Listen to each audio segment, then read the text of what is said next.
Qué maravilla el internet por satélite. Ahora tengo una página web para hacer las reservas en línea. Las habitaciones, el comedor, todos los ambientes tienen Wi-Fi. Y el hotel siempre está lleno. ¡Qué belleza de internet, oiga! Promociono mi ganado por el Instagram, por el YouTube y el Skype. Pido la vacuna y los alimentos por el internet. Ahora tengo más tiempo para estar con la familia, diga usted. Qué bueno es el internet por satélite. Cada día hablo con mi hijo que estudia en Santa Cruz y con mis comadres y compadres que viven en Potosí y Cobija. Ahora estamos más cerca que antes. Internet por satélite. Agencia Boliviana Espacial, nuestro espacio. Estamos hablando de lo que son las plataformas ciudadanas, de lo que significarían dentro de este contexto político de la posible oposición que exista a lo que es don Evo Morales. Ahora, ¿una plataforma ciudadana se puede convertir en una organización ciudadana, hacer política? Luego, como decía, pueden ser los protagonistas capturados por partidos políticos luego de haberse puesto en la palestra. En términos estrictamente legales sí es posible. Sí, pues no. Pero en términos políticos, ahí viene mi crítica. No puedes considerar el 21F a la letra muerta solamente como efecto jurídico. Eso no entendí. Porque es un hecho eminentemente político. Ok, sí, tienes la interpelación razón. mayor, profunda, el debate que está concentrado en el 21F, te tiene que derivar en una discusión, en una suerte de búsqueda de alternativa a aquello que tú estás criticando, ejes temáticos que debatir. Pero dista mucho a una intencionalidad de una plataforma ciudadana hacer conversión a instrumento político, a agrupación ciudadana, tiene una suerte de complejidades que además, decía Marcelo, en muchos de los casos hay capacidades de movilización, hay capacidades de convocatoria, pero hay incapacidad de propuesta. Claro, claro. Y lo que es más grave, hay el reciclaje también de muchas personas, porque no me va a decir que el señor Aliaga o don Iván Arias no tienen pasado político vinculado a los partidos neoliberales. Hay también gente que está manejando al estilo supletorio de la plataforma ciudadana para mantener viva que hay una oposición en nuestro país. Por sobre todo yo creo que esto ratifica un hecho de que estamos viviendo una democracia profundamente plena. Pero además, ¿sabes qué? El hecho de que la gente no se identifique con un partido de oposición y hasta le caigan mal muchos de ellos porque vienen de la vieja política. Entonces, ¿qué es más cómodo? ¿Qué está de moda? Utilizar el concepto plataforma ciudadana y ahí me presento, pero tarde o temprano, creo yo, se van a estructurar y se van a encaramar en partidos Exactamente políticos. a eso me refería cuando te decía que están lejos de abrazarse de una oposición a ciegas, porque el debate más bien cuestionador de esta nueva emergencia es para tener nuevos referentes, nueva visión de país, así es. nueva profundidad del proceso de cambio. Y no toda la oposición está en esa tarea. No te olvides de que hay No es novedad, legalización. solamente pongo un paréntesis, no solo es novedad, sino que hay un rechazo a ser militante. O sea, estamos pasando el peor momento de legitimidad de todos los partidos políticos. Es decir, hoy día, si un partido político, un líder de partido político se te presenta y te dice algo, nadie le va a creer. Ah, caramba, entonces hay que disfrazarlo de un líder ciudadano, de un referente ciudadano. Una hipótesis. Si no emerge un articulador de esa agrupación ciudadana, ¿dónde derivan estas plataformas? La anomia, esa anomia. Diversidad, esa anomia. a la diversidad política, más allá de que nos guste o no nos guste. Si existe capacidad de articulación y un referente nacional, es probable a que tomen su propia opción, pero ahí hay mucho trecho. Y te decía, no toda la oposición política está en esta tarea. Hay recolección de firmas, hay trámites de la tercera vía, hay Solvó haciendo legitimidad y legalidad en culminar como partido político, seguramente en la intención de ser instrumento nacional. Vale decir de y otros más, te cuento, porque hay 18 en este momento. Hay uno exmilitar o expolicía. Exmilitar que está haciendo su partido político, que ya estará seguramente acá en el programa para explicar un poco de qué se trata, pero es que sí, en este momento están llenando libros. Eso es lo que tiene que leer ahora nuestra oposición. Vivimos una democracia profundamente plena, donde están garantizadas la libertad de expresión, la libertad de organización, el disenso, la movilización, porque eso es lo que permite la democracia. Lo único criticable en estas nuevas plataformas es esa ruta corta de veto desesperado al mejor candidato de estos últimos años en el país, presidente Evo Morales. Ahora, yo tengo una nota, por ejemplo, que la vamos a poner ahora, de lo que realmente es un partido político que ha tenido la posibilidad de ingresar a espacios expectables. Los políticos lo que buscan son espacios de poder donde se puedan trabajar temas como, por ejemplo, es una alcaldía. Y Quillacollo es una alcaldía que se está debatiendo, pero entre uno que entra y el otro que sale, entre los dos se pelean y claro, desgraciadamente vemos una práctica política de siempre de los partidos políticos tradicionales. Ahí, ¿dónde vamos a buscar oposición si estos se están matando unos entre y unos con otros? Veremos la nota, por favor, que es con vergüenza ajena genera. A ver, vamos a ver.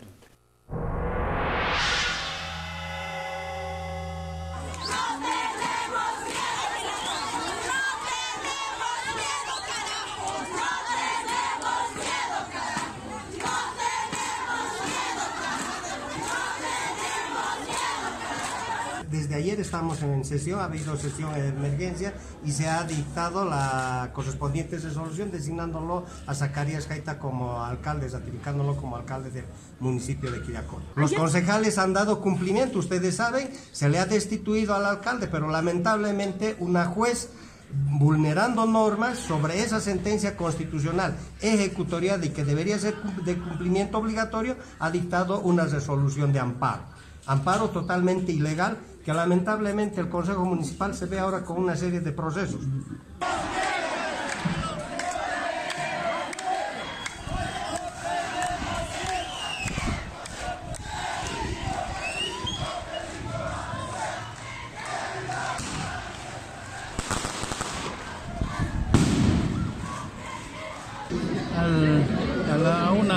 A un amparo de lo que realmente no correspondía, la juez Olma ha hecho regresar a Eduardo Mérida por la actitud que haya cometido esto, pero sin embargo es pues también lo que es el otra instancia de lo que es de la libertad, bueno pues también la acción de cumplimiento hace de que obliga al Consejo Municipal para que emita una resolución para la asignación de un nuevo alcalde como su suplencia. Es en ese sentido, ¿no? Nosotros vamos a asumir, ¿no? Ya teníamos encaminado todo lo que es esto, pero sin embargo vamos a asumir a partir del día de mañana desde las 0 horas y nos vamos a poner a trabajar, pero también queremos denunciar públicamente la actitud que ha estado Eduardo Mérida a través de sus funcionarios, amedrentado, les ha ido maltratando, les han pegado a mucha gente y eso no lo vamos a permitir. Mañana vamos a hacer las representaciones legales correspondientes ante el Ministerio Público.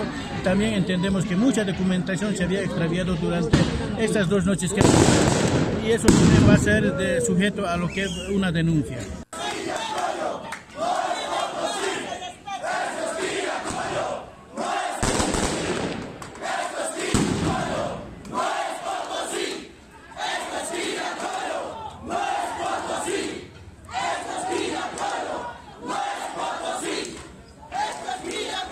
Pues Olma Rojas, que determina mi restitución inmediata.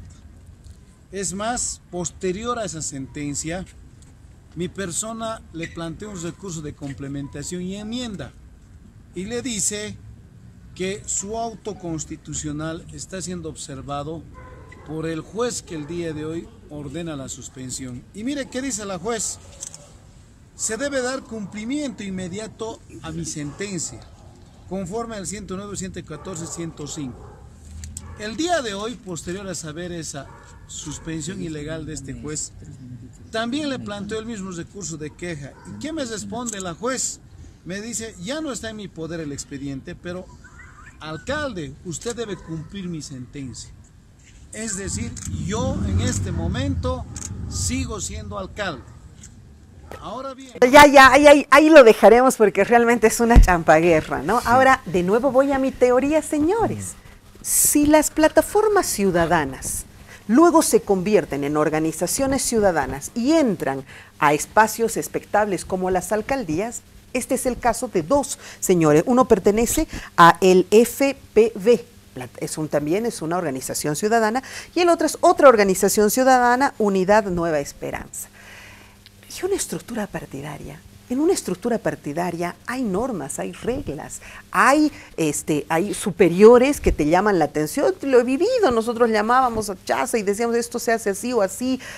Entonces, la diferencia es terrible, porque mira lo que nos lleva a una plataforma ciudadana, luego organización ciudadana, ese nombrecito ciudadana, que es lo mismo.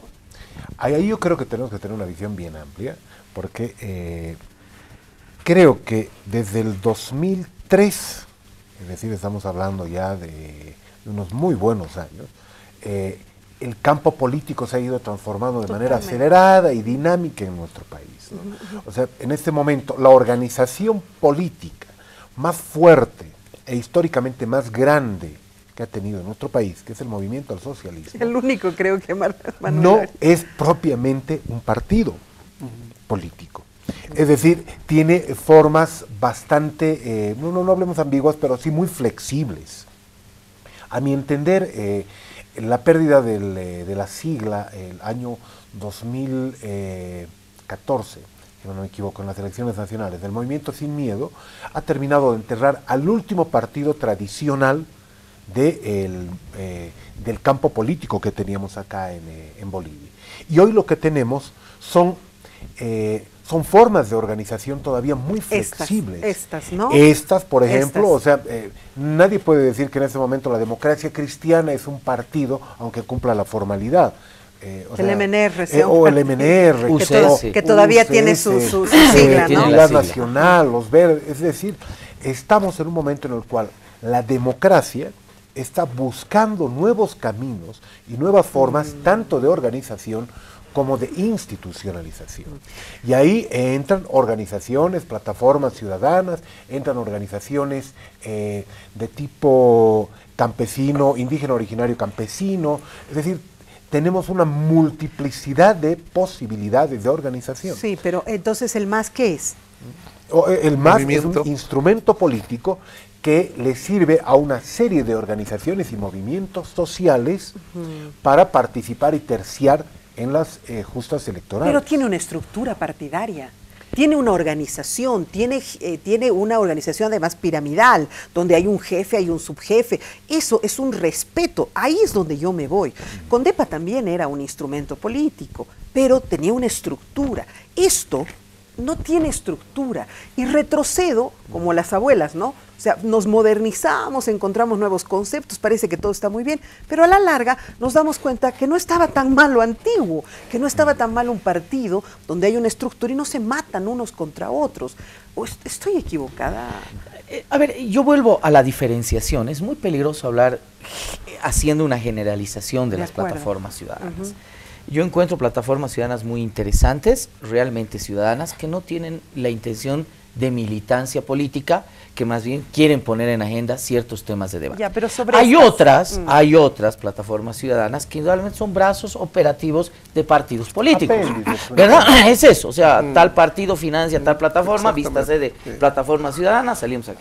Y hay otras que indudablemente están con motivos muy, muy pequeños, muy aislados. Como estas de Yacoyo. Como estas. Pero, a ver, yo considero que el proyecto de ley de partidos políticos que está ya en la Asamblea Legislativa te pone con mucha claridad cuáles son los espacios, ¿no? Primero, partido político, organización a nivel nacional. No puede ser partido político ya a nivel regional. Es que lo correcto. ¿No? Agrupación ciudadana, sí, a nivel local, etcétera, etcétera, ¿no? Y tienes las representaciones de los pueblos indígenas, originarios, campesinos. Yo diría acá que es muy importante establecer, precisamente para fortalecer a estas plataformas que no quieren militancia política, ¿no? Establecer espacios en esa ley de deliberación. Porque las plataformas ciudadanas lo que quieren es deliberar temas políticos. Es verdad. ¿No? Entonces tú no las contemplas. Yo alguna vez con alguna discusión, incluso con con el proyectista máximo, que es Exeni, porque él es el que ha trabajado, yo le decía, oye, no obvies a las plataformas ciudadanas, más aún en el marco de la democracia intercultural, porque la democracia intercultural ya no es democracia representativa únicamente, es democracia participativa, es democracia comunitaria, ¿verdad? Entonces necesita esos espacios de deliberación.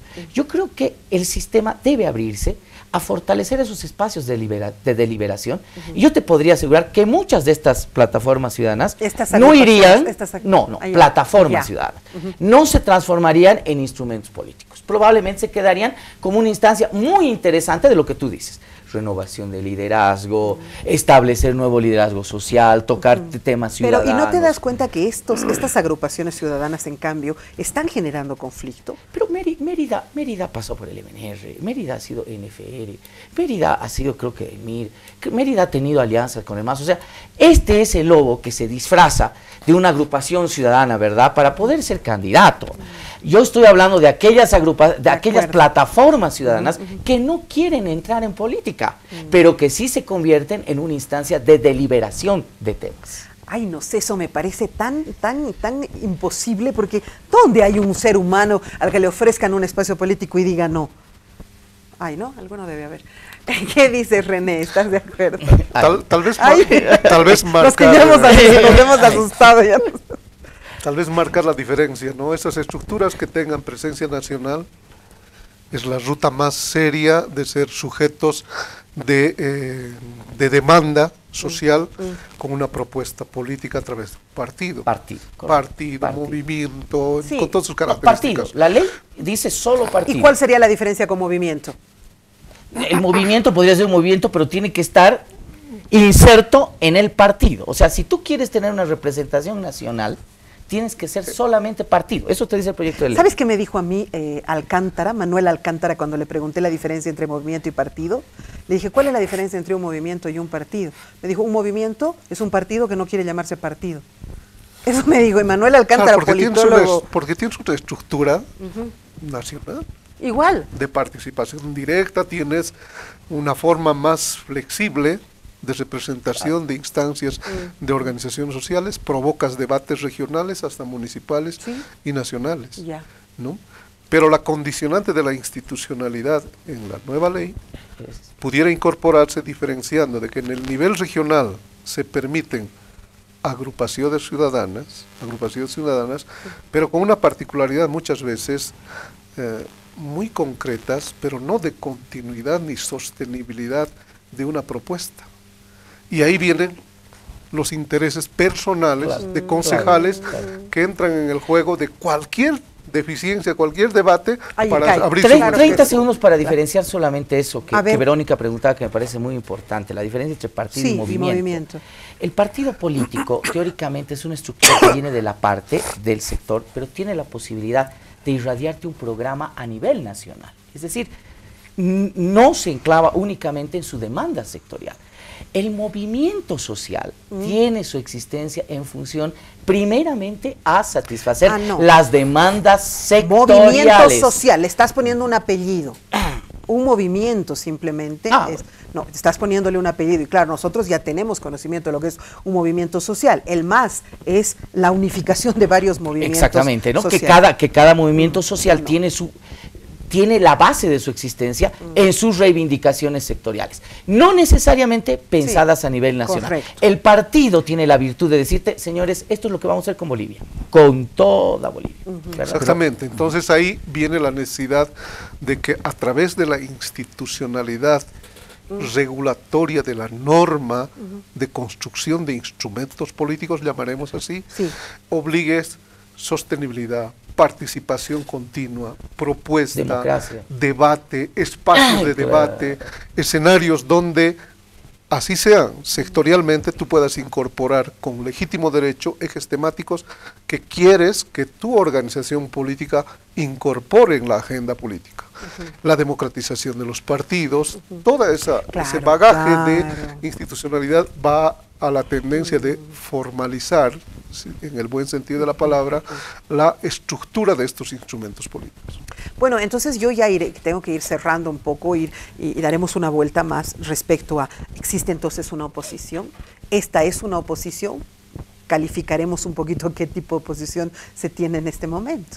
Bueno, yo creo que cualquier sistema político caracterizado por la democracia tiene una oposición. Las intensidades en las cuales esta oposición se expresa evidentemente variarán, ¿no? Yo creo que existe oposición tanto no organizada como organizada en el país. ¿Sí? Pero la no organizada definitivamente está creciendo a favor, o en este caso a costa, de la oposición organizada. ¿Por qué? Porque la oposición organizada no está siendo realmente oposición, no está trabajando, no tiene propuestas, no renueva liderazgos, no genera alternativas. Entonces mucha gente dice, bueno, acá no voy a encontrar nada, no voy a poder proponer nada. Correcto. Y lo que está haciendo es buscar mecanismos para expresarse, quizá no necesariamente para participar e incidir directamente en la disputa por el poder, pero sí para expresar una posición. En ese sentido, obviamente, lo que expresan estas nuevas formas de organización, sean plataformas, sean movimientos, sea lo que sea, es un quiebre de la oposición, definitivamente. La oposición está tan mal vista en nuestro país y la demanda de renovación política a nivel general, no solo dentro de la oposición, es tan grande que estamos empezando a ver ese tipo de emergencia. Porque, ojo, en estos 12 años que llevamos de proceso de cambio, la demanda de modernización, de institucionalización que se ha empezado a generar, también afecta a la política.